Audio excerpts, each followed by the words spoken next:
when you try to have tawakkul on Allah and you keep reminding yourself to have tawakkul on Allah, then you will develop it. And it's not so hard to do. You just tell yourself, you get distressed and you get worried and you become afraid. And then you just tell yourself, hold on, who's running things here? Who does the universe belong to? Allah. And say, okay, tell your nafs, okay, don't you think it's time to have a bit of tawakkul? And just leave the outcome to Allah subhanahu wa ta'ala.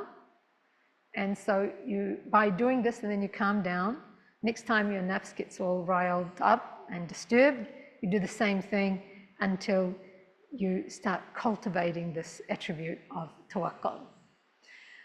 So cultivating the attribute of trust in Allah and reliance upon Him brings about a deep sense of surety in the heart. This is the only way to go through the crises of the world and the crisis of your own, that will happen occasionally in your life, is to just stop the fear and stress and anxiety and remind yourself to have tawakkul. And it works. It works. So this brings about a deep sense of surety in the heart. This leads to serenity and acceptance of destiny. Allah subhanahu wa ta'ala has His plan. You can't change that. As we said, the script in our first lesson, we talked about our life being a performance on a stage. What for? For the consequence of reward, inshallah, in the akhirah. So it's all going to the day of judgment. So the script has already been written. We can't change destiny, but we are obliged to put in a good performance, whatever role we have been given on that stage. So accepting destiny, which is our lesson for next week, is it's tawakkul is a very big part of being able to accept destiny. We may not be able to stop a large destiny that Allah subhanahu wa ta'ala wills to happen. And this is the collapse of civilizations and empires and change, big dramatic change that happens in the world, for example. So, but the person whose heart is directed to Allah subhanahu wa ta'ala with tawakkul is the person who is always in the eye of the storm.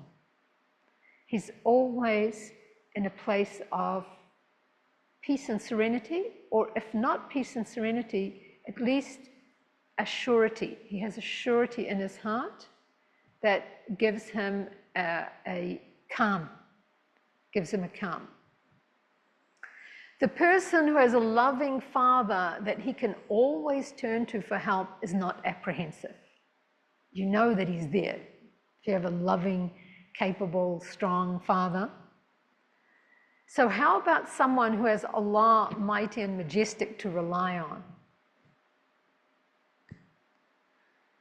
Peace of mind cannot be reached by the self until it learns to relinquish control over difficulties and outcomes by depending on Allah. So we can't, sometimes we can fix up problems and sometimes we can't because they're beyond us. So we try because we're here to perform, but as we mentioned, sometimes there is a destiny that Allah subhanahu wa ta'ala wants to fulfill. And so we can't always overcome difficulties. And so the only way to have peace of mind is to relinquish the outcomes to Allah subhanahu wa ta'ala and have tawakkul. Have tawakkul. So we'll read that sentence again because it's very important. Peace of mind cannot be reached by the self until it learns to relinquish control over difficulties and outcomes by depending on Allah.